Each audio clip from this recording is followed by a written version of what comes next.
Bueno, para mí es un honor presentar hoy a César Tamborini, el director de la revista Argentinos de León, una revista recién nacida como manifestación de la Asociación Casa Argentina en León, y en la cual César ha podido dar vuelo a todas sus inquietudes literarias y sus intereses, múltiples intereses.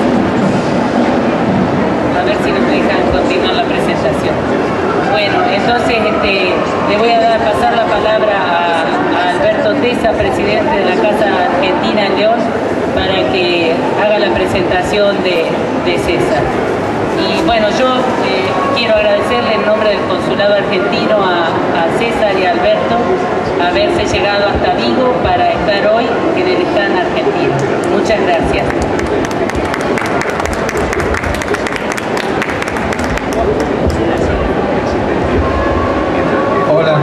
Hola. Bueno, no tenemos mucho público, pero para los presentes y con mucho gusto. César, decirte primero y principalmente que para mí es una satisfacción poder ser parte de esta humilde pero importante presentación de otro de tus aportes literarios. Como presidente de la Casa Argentina en León y como amigo paisano, agradecido de tus inquietudes, en esta ocasión con un libro que recopila términos y significados de un modo de hablar de una parte importante de los argentinos de la capital federal de Buenos Aires. Pero que no solamente se habla en la capital de nuestro país, sino que se ha extendido a toda la provincia de Buenos Aires y también al resto de nuestro país. Y que en esta ocasión, gracias al esfuerzo y la inquietud de nuestro amigo César, pues se hace extensivo por este fenómeno de la inmigración a Galicia y a otros sitios de España. Agradecerte especialmente que somos parte de una agrupación de argentinos que trabajamos en la ciudad de León y en la provincia por nuestros valores y por nuestra identidad. Y este aporte que vos estás haciendo es parte de la identidad de una parte de nuestro país. Y es bueno tener gente con estas inquietudes y mejor aún compartirlas con la gente de aquí de Galicia y de España. Una forma de que la gente tiene la ocasión, al consultar este libro hecho por César, de conocernos a los argentinos un poquito más.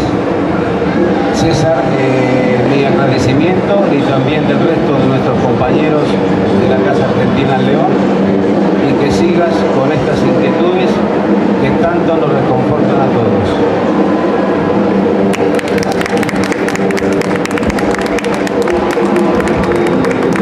Hola. Bueno, en realidad soy yo el que tengo que agradecer a Georgina por habernos convocado a la Asociación Argentinos de León a este acontecimiento, y agradecer a Alberto como presidente de la asociación y como persona que me ha dado todo su apoyo para que yo pueda dar vuelo libre a mis inquietudes literarias.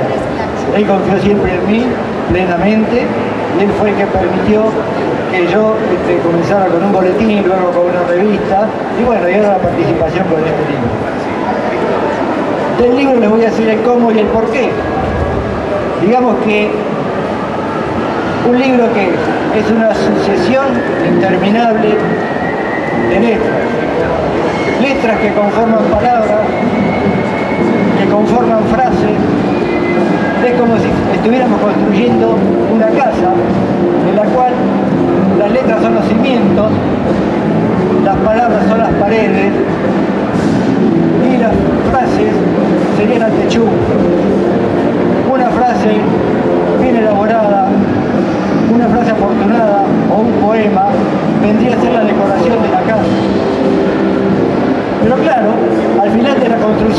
tanto en uno como en otro caso, nunca estamos plenamente conformes. Siempre creemos que podíamos haber elaborado algo de otra manera, algo mejor.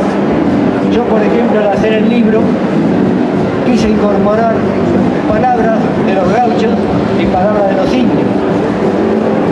Pero ¿qué ocurre? No me jugué mucho, fui un poco tímido en ese aspecto, porque claro, en líneas generales se considera que el lunfardo es un idioma estrictamente carcelario. Pero si nosotros comparamos, porque diccionarios de lunfardo hay muchos, y a lo mejor son todos más o menos iguales, ¿no? Si empezamos a comparar palabras, sí, la mayoría son iguales, ¿cierto? Pero lo que cambia de pronto es la interpretación que se le puede dar al origen de esas palabras y a lo que es el lunfardo o a lo que es el lenguaje popular de los argentinos. Yo más bien estoy hablando de un lenguaje popular de los argentinos y no del lunfardo, y por eso no fui tan rotundo al ponerle el título y no puse lunfardo, sino lunfardeado. Ahora, vamos a ver, cuando ya tenía el libro en prensa, tuve la fortuna de leer un librito de uno de los grandes autores lunfardo, que es Álvaro Yunque. Y en este libro, Álvaro Yunque un poco confirma lo que yo les estoy diciendo. Les voy a leer, son 2 renglones. En la poesía dialectal porteña, Álvaro Yunque, que fue fundador, junto con Castelnuovo, con Olivari, con Mariani y otros más, del Grupo Boedo, que era un poco la antítesis del culto Grupo Florida.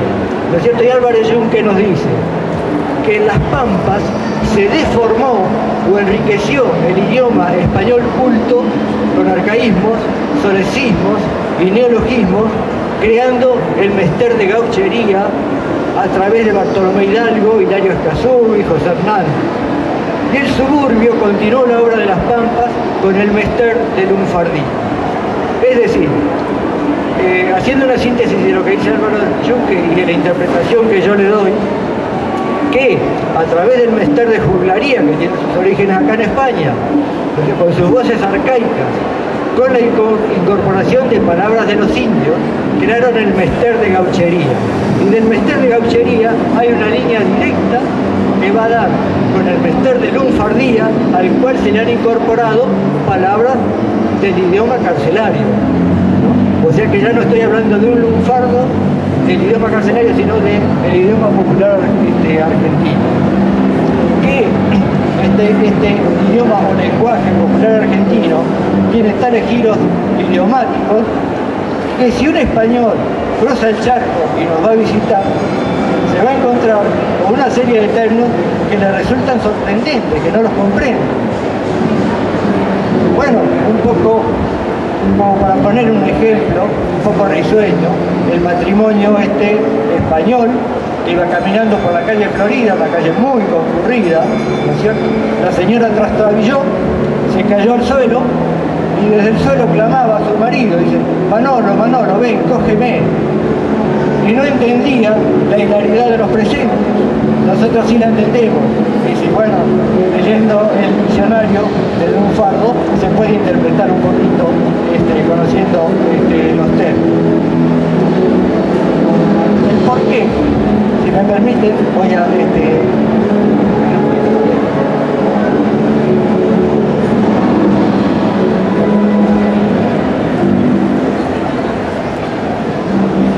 bueno, el por qué hice este libro. Digamos que me gusta la interpretación de las palabras, llegar a la esencia, a la intimidad de las palabras. Vamos a ver un ejemplo. Por ejemplo, si vemos una persona de mucha edad caminar por la calle, muy erguida, levanta la cabeza y decimos: ¿qué pinta que tiene el viejito este? ¿Qué presencia? Sin embargo, esa es la caparazón externa, porque si la ve otra persona que puede leer en su intimidad, como puede ser un médico, la sensación que va a percibir va a ser completamente distinta. Va a decir: pobre viejito, la incapacidad respiratoria que padece le hace elevar la cabeza como para querer comerse todo el hábito. Entonces, Eso es a lo que quiero llegar. A mí me intrigaba mucho siempre el significado de una palabra, que de pronto los argentinos mamamos desde que nacemos un término como puede ser boliche, por ejemplo. Y llegamos a España y estamos tan convencidos de que somos herederos del idioma español, que lo creemos proveniente del idioma español. Y sin embargo nos sorprendemos mucho cuando llegamos a España y vemos que los españoles no saben en general, salvo los que tienen contacto con los argentinos, que el de boliche no lo conocen, no lo interpretan.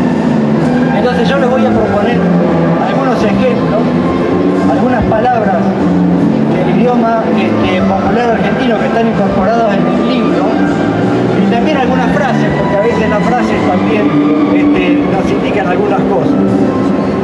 Me parece interesante comenzar con la palabra que da título al libro, que es che. Che es la palabra que nos identifica a los argentinos, es uno de los íconos del argentino. Y che es un término que proviene de los indios que poblaban nuestras pampas, de los mapuche. Tal es así que está incorporada en la palabra mapuche. Che significa gente y mapu significa tierra, patria. Entonces mapuche se llamaban así porque ellos decían que eran la gente de la tierra. Ahora, fíjense ustedes qué extraordinario, qué raro, cómo a veces una palabra puede crear una identidad.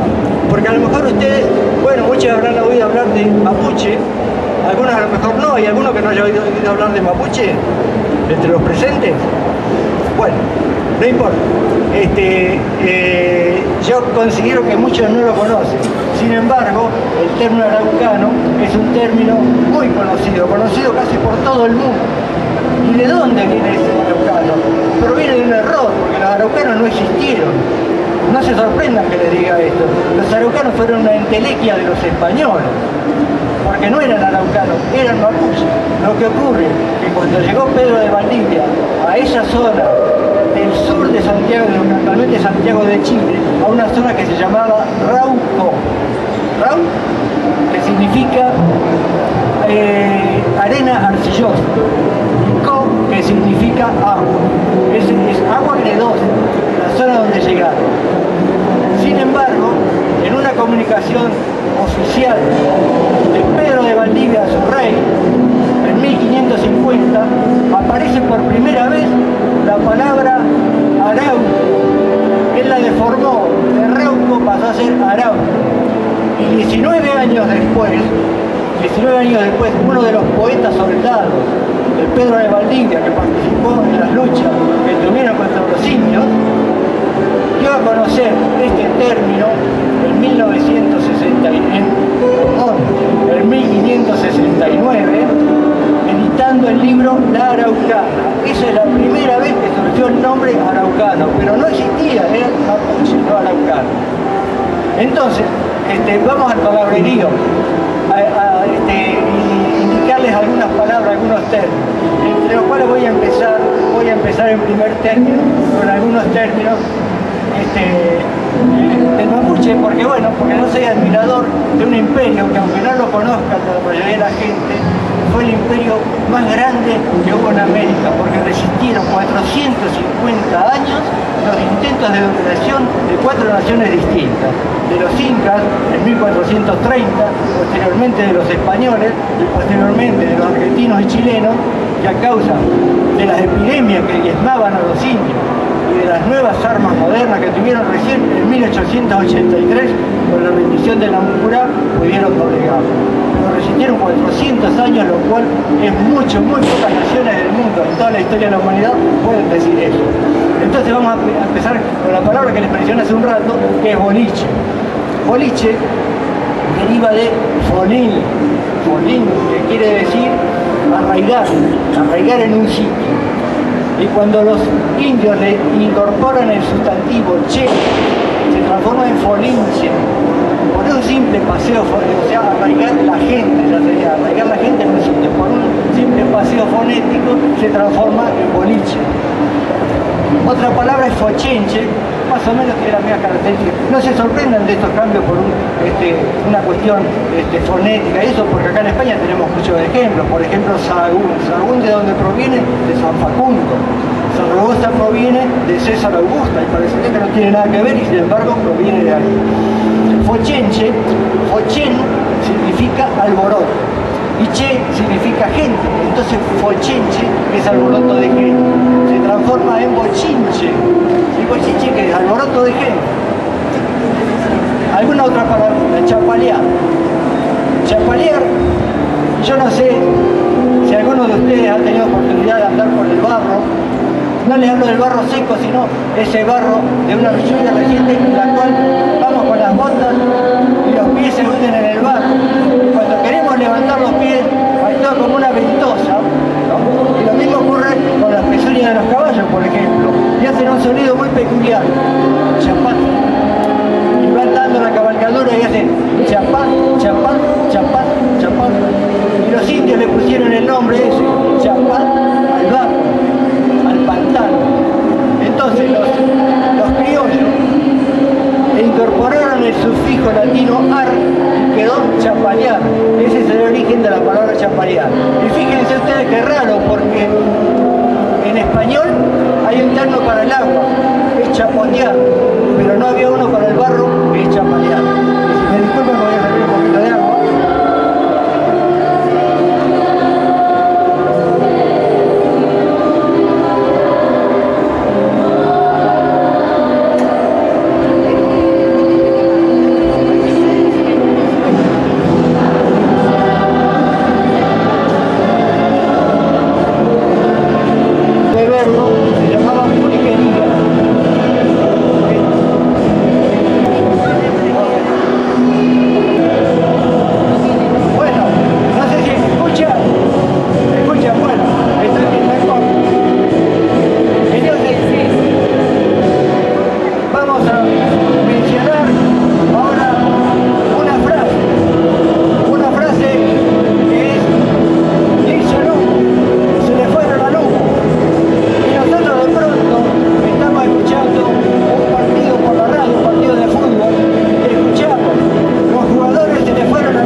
Por ejemplo, porque estos indios, al revés de los grandes imperios que conocemos, que eran los aztecas y los incas, estos indios eran muy democráticos y tomaban todas sus decisiones en asamblea, inclusive para designar al cacique sucesor de un cacique muerto, que podría ser el hijo o no, porque ocurrió cuando murió Calfucurá, que el hijo mayor no quisieron que fuera su cacique, entonces formaron un triunvirato que duró unos cuantos meses y luego asumió el mando Nampurá.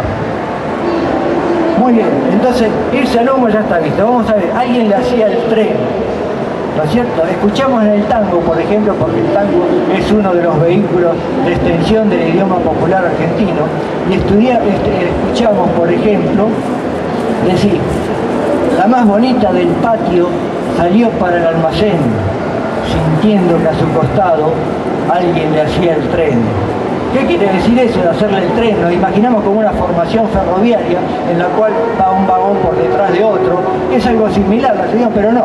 Lo que significa en realidad es que la va chamullando. Ese chamullar es un término del caló, que significa hablar, conversar, tratando de convencer. Entonces, cuando alguien le hacía el tren, está el garabito, que es el hombre, está chamullando a la mujer, tratando de convencerla. Que puede ser que la siga en la calle hasta el almacén, como dice el tango, o puede ser sentado coloquialmente en cualquier boliche de bar. Alguien le hacía el tren. No le den bola. ¿Qué eterno que empleamos tanto, verdad, los argentinos? No le den bola. ¿Y de dónde proviene? Vamos a ver.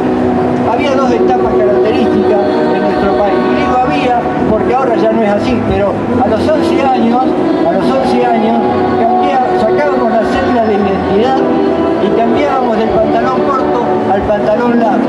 Era un acontecimiento, nos daba vergüenza porque sabíamos que salíamos a la calle y el primer conocido que encontrábamos nos decía, ah, te pusiste el pantalón largo, con lo cual nos poníamos con honor de vergüenza, ¿cierto?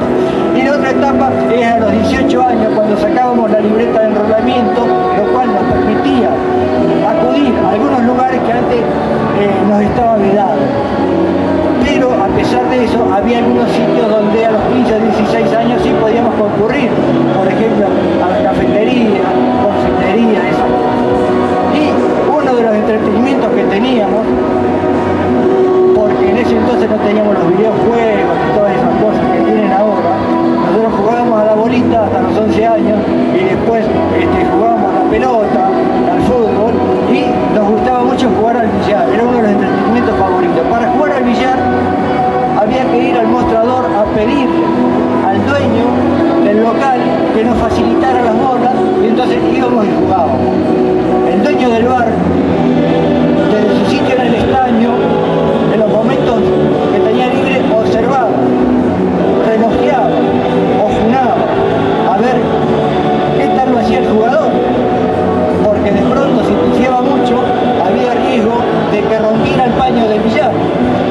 Entonces cuando ocurría eso, que había uno de estos inexpertos jugadores que pifiaba mucho, cuando venía la próxima vez que el dueño lo veía venir, decían, a ese no le den bola. De ahí surgió el origen, no le den bola, y se extendió a toda la población. Bueno, otro término es rante.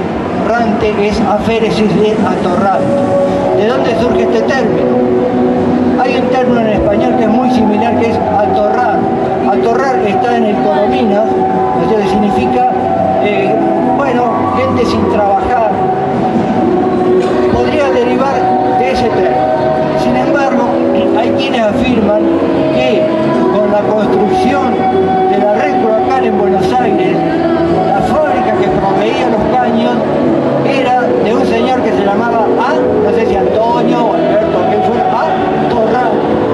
Entonces, esos caños enormes estaban diseminados por la ciudad, eran aprovechados por los vagabundos que iban a pernoctar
una palabra originaria de Argentina. No voy a comentar toda la historia porque en realidad no es así, pero bueno, es como que fuera originaria de Argentina y de Uruguay. En Uruguay se juega el truco, pero tiene unos matices distintos al truco que se juega en la Argentina.